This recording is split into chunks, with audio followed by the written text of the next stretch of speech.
Fang Jenga with Oni Leatherworks, and this is the Chinese shoe patcher. Now, there's a lot of misconceptions about these things on the internet, and well, some of them are understandable. A lot of it turns out to be just user error. That's what was a big problem with me. Gonna be honest here. But here we have one, and here we have a nice custom bench for it, made by a friend of mine.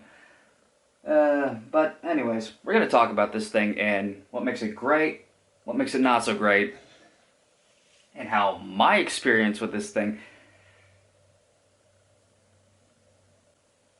was not that great. I'm sure somebody's wondering if this thing actually works, so here's some stitching I've done before on it.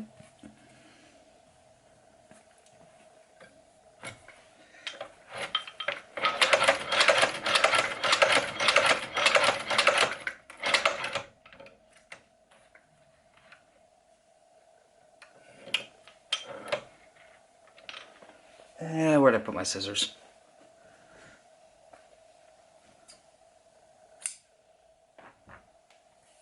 And yes, these are the ones I just did. Right here. And the back side.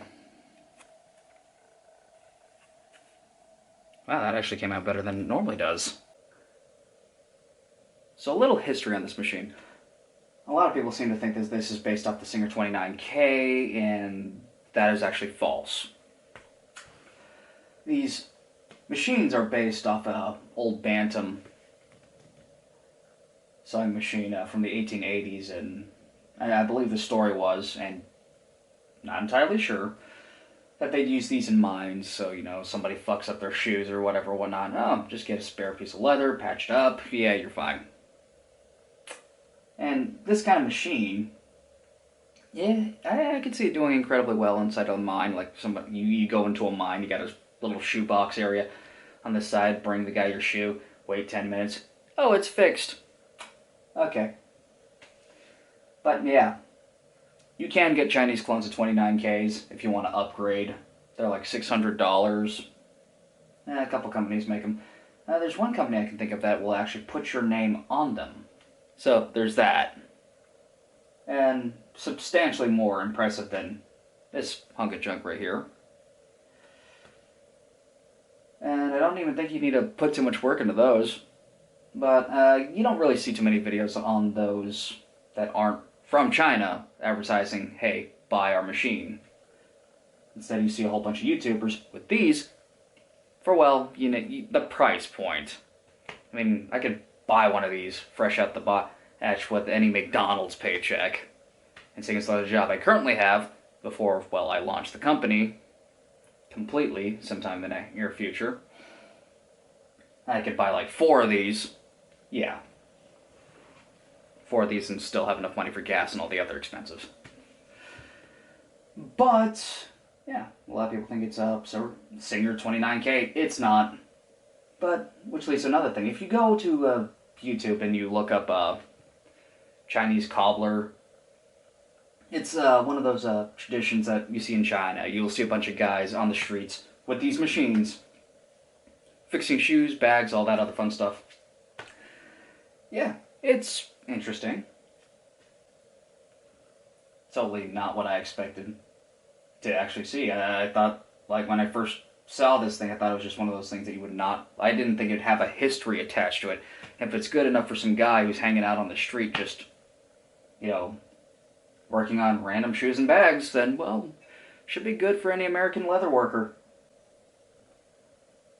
And virtually everything that we use at Oni Leatherworks is American made.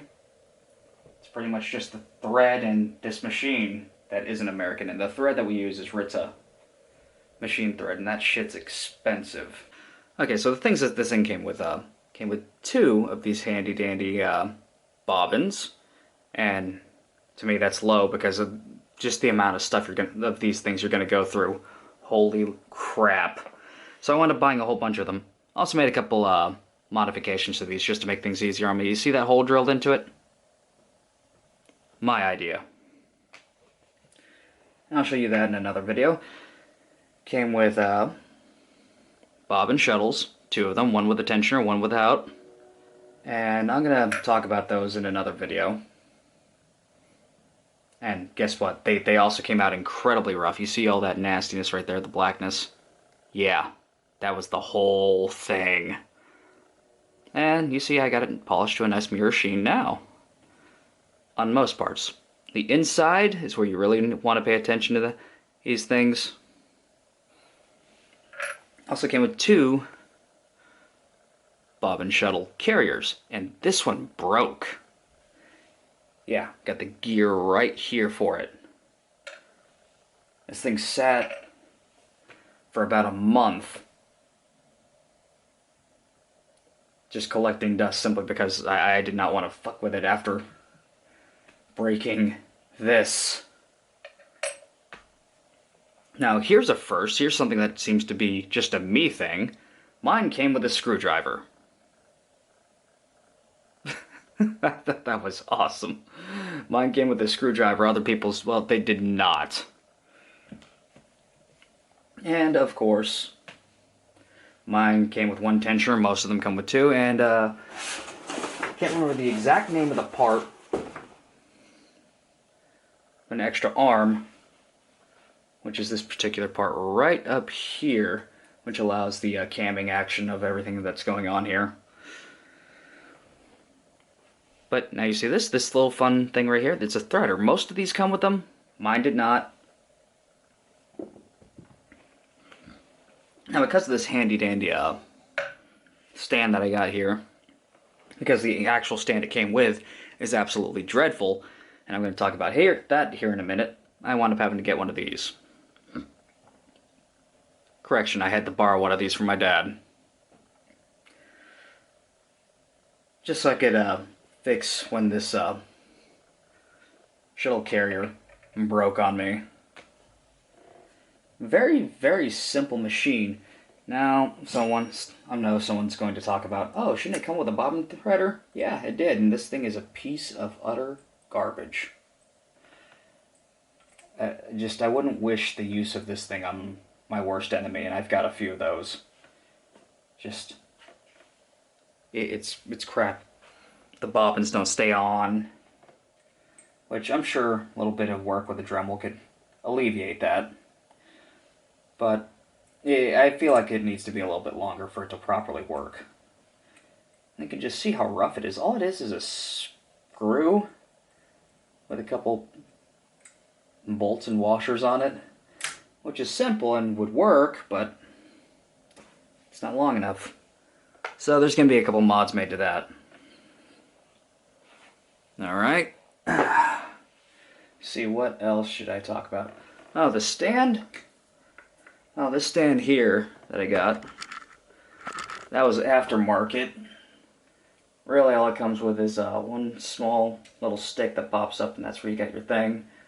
The spool that I actually got this hooked into is on the floor, because you want a little bit of distance there, as I find out talking to other people who actually do things with sewing machines. Which gets me to the final part that I'm going to talk about later at the end of the video. We're going to talk about like the controls on this thing, just to give you a quick overview. Of course, you got your bob and your shuttle right here. I'm not going to move that simply because, well, I got the thing set up for, well, to do some sewing, and I'm going to show you that here in a bit. 360-degree presser foot. Really nice. It's incredibly simple. So people have done lots of modifications to it, putting motors on it and all that other fun stuff. I personally prefer analog for, well, personal reasons. But that's a me thing. Not really important to this conversation. And just the simplicity of it, and the price point is the main thing, I believe. It's $115 and it can go through 8-ounce leather with ease. And for what most people are going to be doing with this thing, making wallets and stuff, it's going to do that incredibly well. Me, I bought this so I can make holsters. I've yet to make a holster with this thing for a number of reasons. Mainly because I just got the thing working not too long ago. But yeah, the control setup is really easy. Presser foot arm right here, 360 degrees of presser foot right here. Stitch length controlled by a little screw over here. And I've seen people modify all of this to their own liking. Saw a guy actually make the presser foot so that instead of moving a lever like this, you had something back here that you just pulled on. That was actually a really interesting mod, because I mean you got a whole bunch of stuff in the back here that's just would get in the way normally. So yeah, questions. Alright, now to actually show you this thing sewing, I got 2 scrap pieces of leather here. That are from terrible, terrible leather that I got from Tandy. And I'm going to just show you how awesome this thing can be. Oh, wait. About had a user error moment.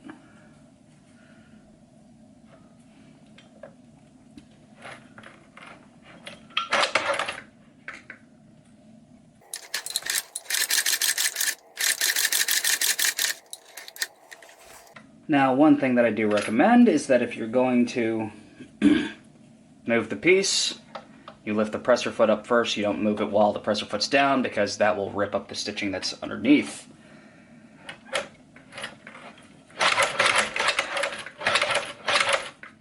You know, as good of a job as my friend did with his stand,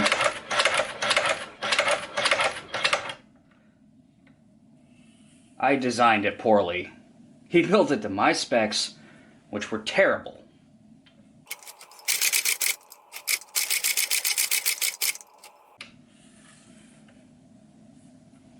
Because I didn't think it was going to be near this wobbly. Just the weight of this whole machine on this small of a stand is not working out as well as I'd like it to. Now I have no idea why my camera made everything dark. Still trying to master the Sony camera that I got for it. Just to film this video, in fact.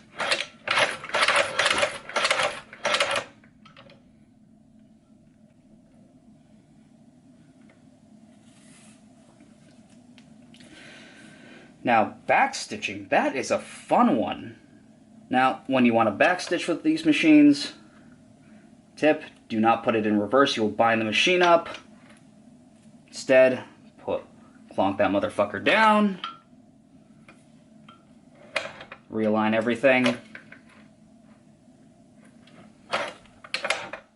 It's best to go slow so you don't jack something up like an idiot. If you notice the tension in my voice there is because I'm referring to myself. Because guess what? Yes. That is exactly what I have done on several occasions. Getting this thing to work properly. Probably going to use this entire bobbin here. Now notice how I'm going slowly. That is so I make sure I get everything right.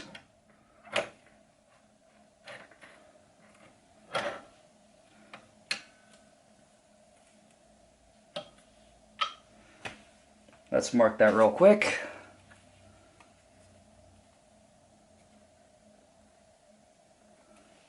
Little arrow there.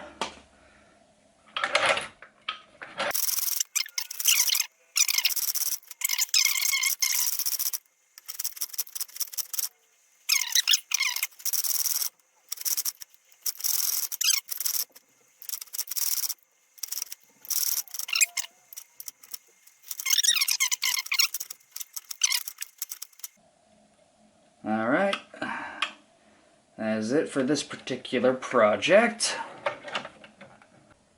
So here's the stand.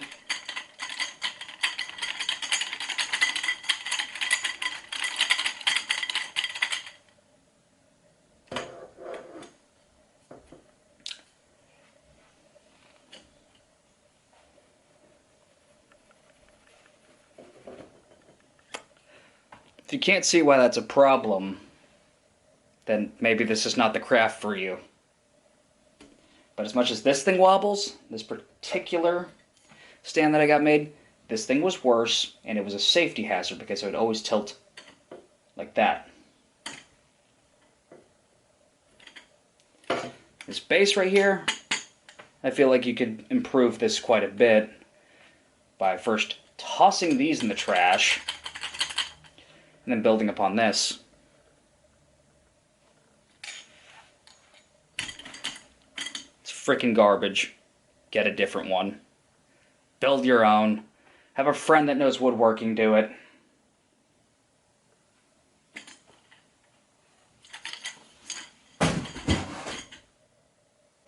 The more I work with this machine, the more I see reasons to actually get the thing and work with it. I mean, I wish I wouldn't have bought the lemon from the particular company that I got. Like I said before, multiple companies actually produce these things, so your quality is going to vary. There are going to be minor differences between them. I mean, how many teeth you got in the gear here? Just a lot of minor things. But generally, they all work the same. And you're not going to worry too much about them. And the biggest thing that I have with this is that it's a learning experience, and that's something I really needed getting into leathercraft. And, well, because I'm not going to get my tax refund, oh no, student loans. My dumbass. Instead of going to the outlaw like I wanted to, I'm going to be using this thing for a while. And seeing as though it's actually quite good, probably won't have to upgrade anytime soon. And if I do upgrade, it's probably going to be that Singer clone.